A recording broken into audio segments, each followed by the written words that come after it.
आज या ठिकाणी करमाळा मतदारसंघाचे आमदार सन्माननीय नारायणआबा पाटील यांनी केलेल्या विकास कामाच्या बाबतीत पत्रकार परिषद आयोजित केलेली आहे। या पत्रकार परिषदेसाठी उपस्थित असलेल्या सर्व पत्रकार बांधवांचं आम्ही पाटील गटाच्या वतीनं सहर्ष स्वागत करतोय।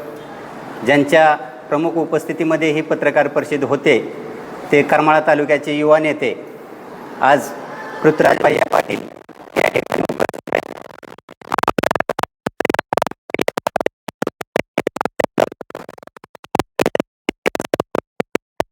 आदरणीय भैया साहेबांच्या उपस्थितीमध्ये आणि सदस्य आदरणीय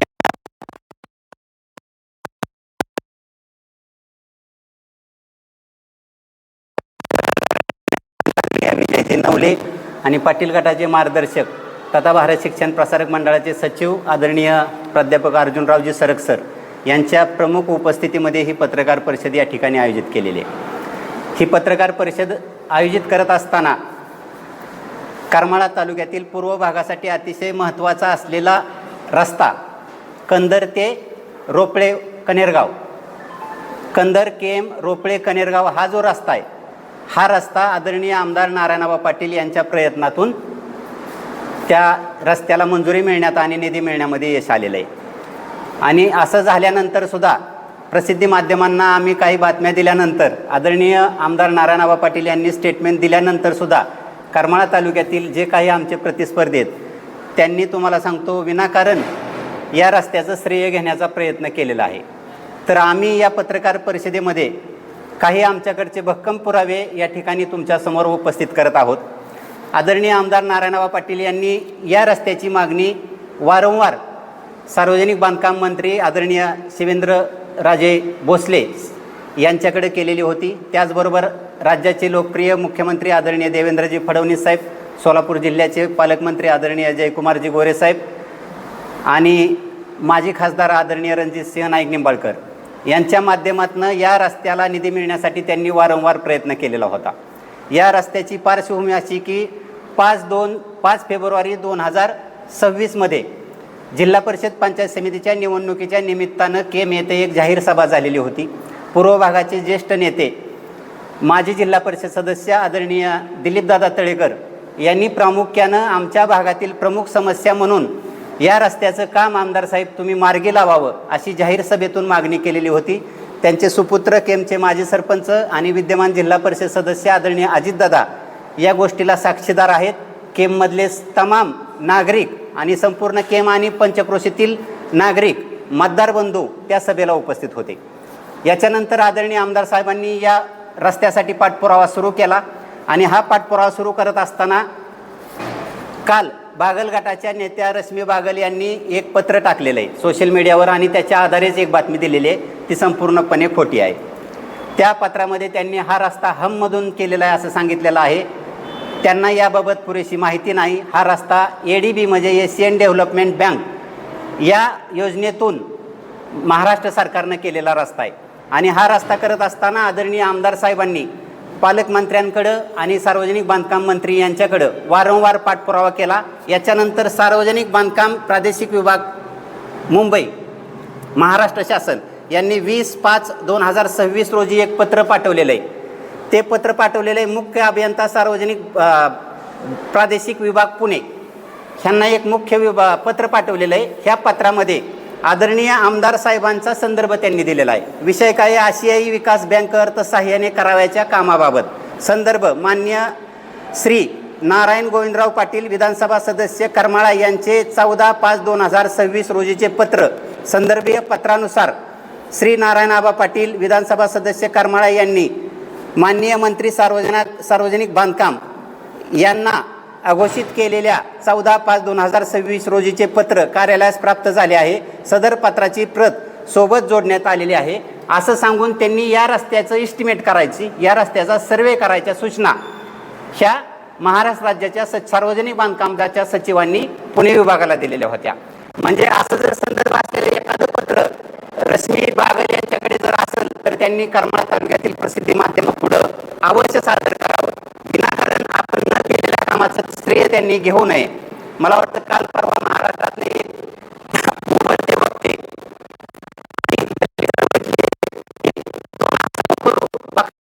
नितीन चंदनशिवे यांनी त्यांच्या एका भाषणामध्ये महाराष्ट्राच्या राजकीय घडामोडीबद्दल बोललेलं आहे की दुसऱ्याची लेकरं घेऊन कौतुक करू नका, स्वतःचं काहीतरी दाखवा. मला हेच त्यांचा संदर्भ देऊन सांगायचं आहे की रश्मी दिदी बागल ह्या भाजपच्या नेत्यात, त्यांनी सुद्धा स्वतःचं विकास कामं, स्वतःची काय तालुक्यात आणायची ती विकास कामं त्यांनी जन्माला घालावीत, त्याचं बारसं करावं, त्याचं तुम्हाला सांगतो नामकरण करावं, त्यांचं आम्ही स्वागत करतो. परंतु विनाकारण आमदार नारायणआबा पाटील यांनी केलेल्या कामामध्ये लुडबुड करू नये, फुकटचं श्रेय घ्यायचा त्यांनी प्रयत्न करू नये असं मला वाटतं. आणि या रस्त्याबद्दलची जी काही डॉक्युमेंट्स आहेत ती आम्ही तुम्हा पत्रकार बांधवांना आत्ता तुमच्यासमोर वाटत आहोत, तुमच्यापाशी ही सत्य काय ते देत आहोत. आदरणीय आमदार साहेब यांना रोड किंग आमदार म्हटले गेलेलं आहे. आमदार नारायणआबा पाटील हे रोड किंग आमदार आहेत हे कोणी सांगितलेलं आहे? या तालुक्यातील ज्येष्ठ पत्रकार बाबूराव हिरडे यांनी आदरणीय आमदार नारायणआबा पाटील यांना रोड किंग हे पदवी दिले. म्हणजे तुम्ही समाज माध्यमं, तुम्ही जी लोकांचं लोकशाहीचा चौथा स्तंभ आहे, यांच्या मार्फतच आबांना रोड किंग ही पदवी दिली गेलेली होती. हा बहुमान दिला गेलेला होता. ज्या बाबूराव हिरडेंनी तुम्हाला सांगतो महाराष्ट्राचं अधिवेशन सोलापूर जिल्ह्याच्या वतीनं कव्हर केलेलं आहे, त्यांनी फार विचार करून आबांना रोड किंग म्हणून ही बहुमान प्राप्त करून दिलेला होता. आणि आज खऱ्या अर्थानं 200 कोटीचा रस्ता मंजूर झाल्यानंतर आमदार नारायणआबा पाटील हेच या करमाळा मतदारसंघाचे रोड किंग आमदार आहेत. बाकीच्यांनी कुठल्याही विरोधकांनी आमच्या या रस्त्याचा श्रेय घ्यायचा प्रयत्न करू नये हे मी प्राथमिक अगदी सुरुवातीला या प्रस्तावनेतून तुम्हाला सांगतोय. सर, आता जसं आपण सांगितलं की आम्ही ह्या रस्त्यासाठी प्रयत्न केले व त्यांच्या पाठपुराव्यामुळे हा रस्ता मंजूर झालेला आहे. मग या अनुषंगाने आता भाजपाच्या वतीनं सुद्धा तशा प्रकारे त्यांनी सुद्धा प्रयत्न केलेले आहेत म्हणून सांगण्यात येतं. त्यांनी म्हणजे अशा प्रकारे सांगण्याचं काय कारण? आता भाजपच्या नेत्या, मी याच्या अगोदर आदिनाथच्या बाबतीत तुम्हाला वारंवार सांगत आलोय की आदिनाथ सहकारी साखर कारखाना हा ऊर्जित अवस्थेत आला पाहिजे, याच्यासाठी आमदार नारायणआबा पाटील यांचे प्रयत्न चालू आहेत. परंतु करमाळा तालुक्यातील काही झारीतले शुक्राचार्य आहेत, काही कालनियमित हे वारंवार वरिष्ठ पातळीवरती आडवे येत आहेत. आणि त्याचंच तुम्हाला सांगतो प्रत्यंतर काल रश्मी बागल यांच्या रूपानं तुम्हाला बघायला मिळाला की बाबा ज्यावेळी एक आमदार संविधानिक पदावर बसलेला, ज्यांना लोकांनी 96,000 मतदारांनी अधिकार दिला आमदार म्हणून काम करायचा, असे नारायणआबा ज्यावेळी एखाद्या रस्त्याचं काम मंजूर करून आणतात त्यावेळी विनाकारण या गोष्टीचं श्रेय घेण्यासाठी कुठलं तरी एखादं पत्र जनतेला दाखवून, दिशाभूल करून, दुसऱ्या योजनेतलं पत्र दाखवून हा रस्ता आम्ही मंजूर करून आणून घेतलाय असं सांगणं म्हणजे एक प्रकारे आदरणीय आमदार नारायणआबा पाटील यांच्या कामात विकास कामात आडकाठी आणण्यासारखंच आहे. आणि वारंवार यांनी आदिनाथच्या बाबतीतही असंच केलेलं आहे. एक घटना सांगतो तुम्हाला. पालकमंत्री जयकुमारजी गोरे यांच्या जवळ रश्मी दिदी बागल यांनी खाजगीमध्ये एक वाक्य वापरलं आहे की जर आमदार नारायणआबा पाटील यांना मदत केली तर करमाळा तालुक्यातील माझं राजकीय अस्तित्व धोक्यात येतं आहे. या गोष्टीला काही तेथील पत्रकार, आपल्या तालुक्यातले पत्रकारसुद्धा या गोष्टीला साक्षीदार आहेत. आणि या रस्त्याचा इतिहास मी सांगत असताना आदरणीय आमदार नारायणआबा पाटील यांनी पहिल्यांदा 2 रस्ते प्रस्तावित केले होते.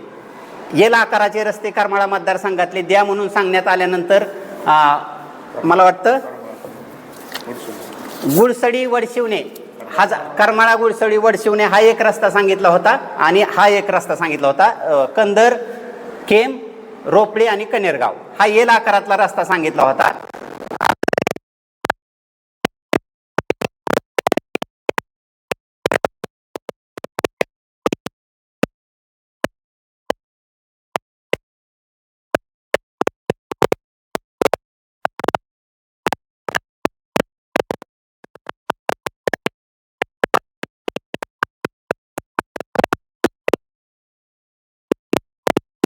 घेतलेला आहे.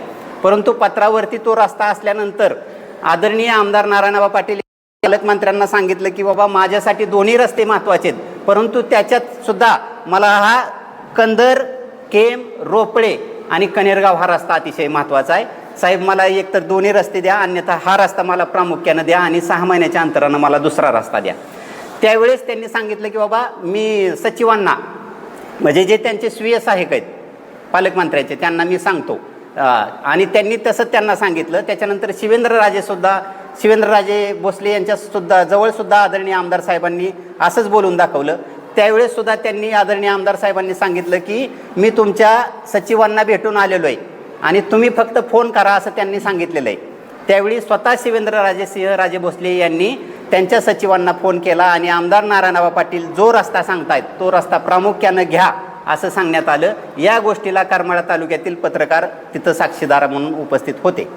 काल आपण आदिनाथ कारखान्याच्या वेळोवेळी आडवे येणारे शुक्राचार्य असं संबोधन केलं. नेमकं हे शुक्राचार्य कोण? आता एक एक नाव उघडकीस पडतंय ना.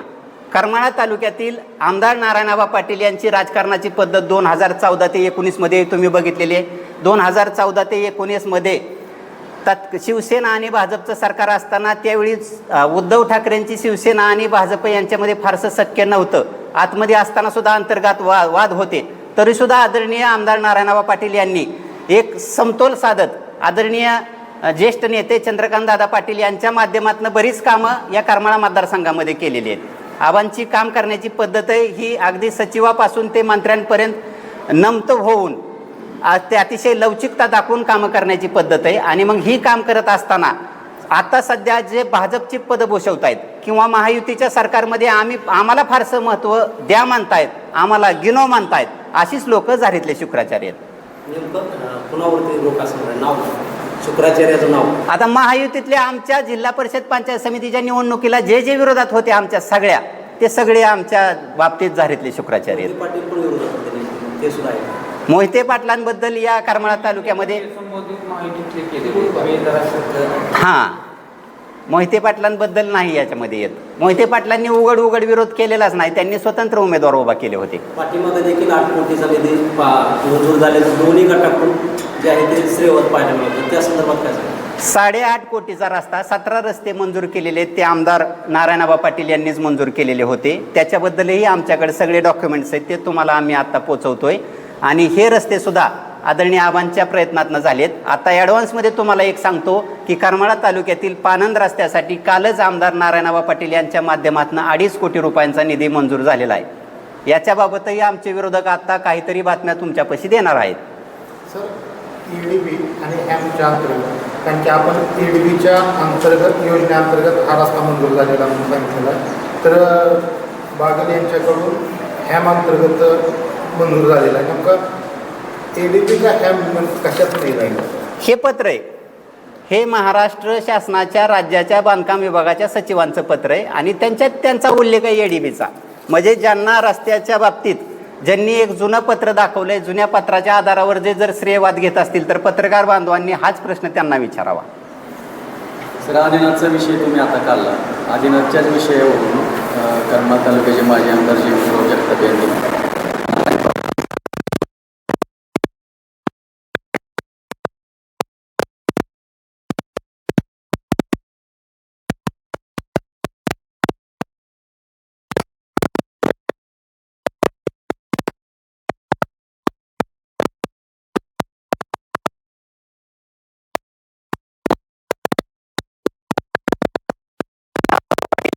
गेल्या 30 वर्षामध्ये भ्रष्टाचाराच्या 1 रुपया नाही. आमदार नारायणराव पाटील हे सतत जनतेमध्ये जातात, सुखदुःखात वावरतात. कर्मयोगी गोविंदबापू पाटील असू द्या, आमदार नारायणराव पाटील असू द्या किंवा करमाळा तालुक्याचे युवा नेते आदरणीय पृथ्वीराज भैया पाटील असू द्या, हे सतत जनमानसामध्ये वावरत आहेत, लोकांच्या सुखदुःखामध्ये सहभागी होत आहेत. असं होत असताना 15 कोटीचा आरोप हा अतिशय बिनबुडाचा आहे आणि वैफल्यग्रस्त होऊन केलेला आहे. आदरणीय माजी आमदार जयवंतरावजी जगताप साहेब यांच्याबद्दल मला खूप मोठा आदर आहे. त्यांनी माझ्यावरती जरूर टीका करावी, आदरणीय आमदार साहेबांवरती टीका करावी, काही हरकत नाही. आमदार साहेबसुद्धा त्यांचे शिष्यच आहेत. परंतु ज्यावेळी त्यांनी कर्मयोगी गोविंदबापू पाटील यांच्यावरती टीका केली त्यावेळेस मला वाटतं करमाळा तालुक्यातील केवळ पाटील गटातीलच नाही तर संपूर्ण करमाळा तालुक्यातील शेतकरी हा हळहळलाय आणि त्यांना जयवंतराव जगताप यांचं म्हणणं हे पटलेलं नाही. मला तुम्हाला एकच उदाहरण सांगायचं आहे की रामायणामध्ये अतिशय एक चांगली म्हणजे पूर्व काळामध्ये एक झालेली कथा आहे की गौतम ऋषीनं इंद्रदेवाला आणि त्याच्यानंतर अहिल्याला शाप दिलेला होता. गौतम ऋषीची पत्नी अहिल्या की अहिल्याला त्यांनी शाप दिला होता की तू शिळा होऊन पडशील आणि सतयुगामध्ये राम नावाचा एक क्षत्रिय राजा येईल आणि त्याच्या पायाचा स्पर्श तुला होईल आणि पायाचा स्पर्श झाल्यानंतर तुझं दगडाचं रूपांतर शिळेचं रूपांतर तू परत एकदा तुझं मानव रूपात होईल, तुझा उद्धार होईल. तसं माझे आमदार जयवंतराव जगताप यांनी मला जे श्वान म्हटलंय त्यामुळं माझा उद्धारच झालेला आहे. ते जितके आमच्या गटावर टीका करतील तेवढी टीका आम्ही सहन करून घेऊ.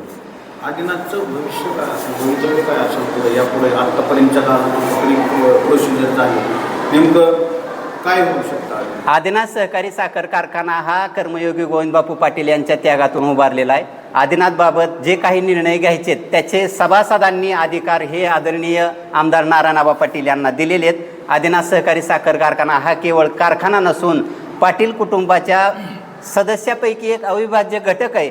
त्यामुळे आदरणीय आबांच्या नेतृत्वाखाली आबांच्या प्रयत्नातून आदिनाथ लवकरच तुम्हाला सुरू झालेला दिसेल. सर मकाई कारखान्याच्या संदर्भात सुद्धा आपण 140 कोटींच्या रकमेसंदर्भात फक्त अनियमितता आहे अशा प्रकारे सांगितलं होतं. त्या संदर्भात आपण कामगारांच्या पगाराचं सर्व जे काय रकमेचं आहे तो तपशील दिला होता. इतर तपशील आपण देणार होतो, परंतु अद्यापपर्यंत सुद्धा मकाई कारखान्याच्या संचालक मंडळाकडून तशा प्रकारे कोणतंही त्यांनी पत्रकार परिषद किंवा तशा प्रकारे कोणतं उत्तर आलेलं नाही. बागलगट हा नेहमी सोयीची भूमिका घेतो. आत्तापर्यंत बागलगट आता काल करमाळा तालुक्यामध्ये मांगीचं तलावातलं पाणी हळगावला जातं आहे हे म्हटल्यानंतर बागलांची अख्खी भावकी रस्त्यावरती बसलेली होती.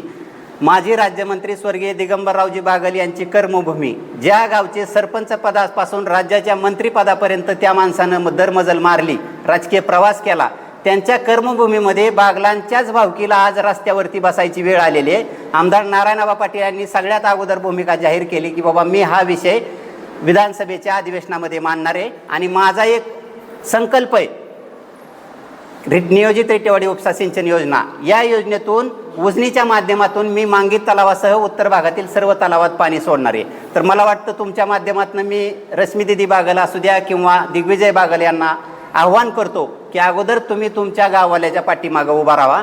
त्यांना उत्तर द्यायची सवय नाही आहे. मकाईच्या बाबतही ते कुठलंही बोलू शकत नाहीत. विधान परिषदेच्या निवडणुकीत करमाळ्यातील सर्व राजकीय विरोधक जे आहेत ते रवींद्र चव्हाणांच्या बैठकीला एकत्रित पाहायला मिळतात. त्यावर काय करतो? आता मला फक्त पाटील गटाच्या बाबतीत मी सांगतो इथं की आमदार नारायणआबा पाटील यांची काम करण्याची शैली मी तुम्हाला सांगितली. करमाळा तालुक्यातला विरोधक कसा एकवटला जातोय, कोण कुठल्या गटात जातोय, विरोधकच उरला नाही, ह्या चर्चेपेक्षा 96,000 जनतेने 3 लाख लोकांच्या विकासाची जबाबदारी आज आमदार नारायणआबा पाटील यांच्यावर टाकलेली आहे. आणि ही जबाबदारी करत असताना कुठं जर मंत्र्याच्या दरवाजे झिजवावं लागले, मुख्यमंत्र्यापाशी जावं लागलं, तर त्या दृष्टीने आमदार नारायणआबा पाटील हे महायुतीशी सलगी साधून काम करण्याचा प्रयत्न करत आहेत. याच्या मागं पाठीमागं आदरणीय आबांचे फक्त 2च उद्देश आहेत. एक, हे मोठे रस्ते निर्माण व्हावेत, रेटेवाडी उपसा सिंचन योजना मार्गी लागावी आणि आदिनाथ सहकारी साखर कारखाना मार्गी लागावा. कालच पालकमंत्री जयकुमारजी गोरे यांची बाईट तुम्ही बघा, त्यामध्ये त्यांनी सांगितलंय की नारायणआबा पाटील आमच्या पक्षात आलेत असं नाही. भाजपमध्ये जाणार, आताच उत्तर दिलं ना मी त्याचं. भाजपमध्ये आबा राष्ट्रवादी शरद पवार गटाचे आमदार आहेत आणि नुकताच 8.5 कोटीचा एक निधी आणि आता 200 कोटीचा निधी आबांच्या शब्दावर दिला असं तुमचं म्हणणं आहे. भाजपकडनं कुठंतरी आबांना झुकतं माप दिलं जातं आहे आणि भविष्यात काही उलटफेर होऊन भाजपमध्ये प्रवेश करतील किंवा आदिनाथचे संचालक पृथ्वीराजभाई यांच्या नेतृत्वाखाली प्रवेश करण्यात अशा बी काही दिवसापासून चर्चा नाही. जनचर्चा, लोकचर्चा, पत्रकारातल्या चर्चा वेगळ्यात. आदरणीय आबांचं तुम्ही कौतुक करा ना की एका विरोधी पक्षामध्ये असून सुद्धा आबा किती कसब लावून कामं करतायत. हे कौशल्य तुम्ही जाणून घ्या, त्याचं कौतुक तुम्ही प्रसिद्धी माध्यमांनी करावं. रोपळे, केमकंदर आणि कनेरगाव हा NDP योजनेअंतर्गत रस्ता मंजूर होतो. केम येथील बाजारपेठेची आणि ग्रामस्थांची एक मोठी सोय त्या ठिकाणी निर्माण होते. म्हणजे चांगल्या प्रकारचे व्यवसायाची आणि दळणवळणाची व्यवस्था होणार आहे. या अनुषंगाने आता जसं तळेकर सरांनी सांगितलं की आमदार नारायणआबा पाटील यांनी प्रयत्न केला आहे, त्याविषयी काय सांगा? गेल्या 20 वर्षापासून रस्त्याची अवस्था फारच दयनीय आहे. 2020पासून आम्ही रस्त्याची मागणी करत होतो, पाठपुरावा करत होतो. 2023 साली आदरणीय रणजितसिंह मोहिते पाटील यांच्या मार्फत आम्ही रस्त्याचा पाठपुरावा केला, पण तो रस्ता ह्यामधून पाठपुरावा केला पण तो रस्ता काय मंजूर झाला नाही. नंतर 2026 साली इलेक्शन लागल्यानंतर 5/2/2026 साली सभा झाली केममध्ये. त्या सभेमध्ये आम्हाला बोललो की आबा तुम्ही जर जिल्हा परिषद सभेने सांगितलं की तुम्ही जर रस्त्याचं काम केलं नाही तर आम्ही तुमच्या संग राहणार नाही या वाक्यात आबांसंग बोललो. आणि मला अभिमान वाटतो, कौतुक वाटतं की आबांना 2 गोष्टी मी मनापासून मागितल्या की मला वरसुंदाळ्यामध्ये पाणी आलं पाहिजे. आबाने एका शब्दात एका वाक्यात म्हणजे माझ्यावर विश्वास ठेवून केमवर विश्वास ठेवून एका मिनिटात ते रस्ता सोखर्चाने चारी करून दिली आणि वरसुंदाळ्यात पाणी आणलं. दुसरी गोष्ट, रस्त्याचं काम पण मला जिल्हा परिषद सदस्य नको, पंचायत सदस्य नको, मला रस्ता पाहिजे ही मागणी केली. तर आबांनी ती एका मिनिटात होय म्हणले आणि तुम्ही जे म्हणताय ती काम मी 100% करू. आणि त्यासाठी पक्ष सोडून दुसऱ्या म्हणजे मुख्यमंत्री साहेबांकडे असतील, पालकमंत्र्यांकडे असतील, आमच्या रस्त्याच्या कामासाठी आबा गेले. त्याबद्दल जाऊन त्यांनी 200 कोटीचा रस्ता मंजूर केला. त्याबद्दल केम ग्रामस्थाच्या वतीने मी त्यांचं मनापासून आभार मानतो. आता बागल श्री घ्यायचं तर बागल म्हणते त्यामधनं रस्ता झाला, रस्ता ADB मधनं झाला आहे. त्यांनी आधी पूर्ण माहिती घ्यावी मग बोलावं. केमचा रस्ता निवडणुकीत नागनारा पालिकेचा रिटर्न पालिकेचा रस्ता पालकमंत्री जयकुमार गोरे यांना फोन करून थांबवण्यात आला. त्या चालू करण्यासाठी तुम्ही पाठपुरावा करणार केला ना रस्ता चालू करण्यासाठी? आता सध्या काम बंद आहे. त्या काम बंद आहे. फोन केला नाही केला हे काय मला माहीत नाही, पण रस्ता चालू करायला 8-10 दिवसात रस्त्याचं काम चालू आहे.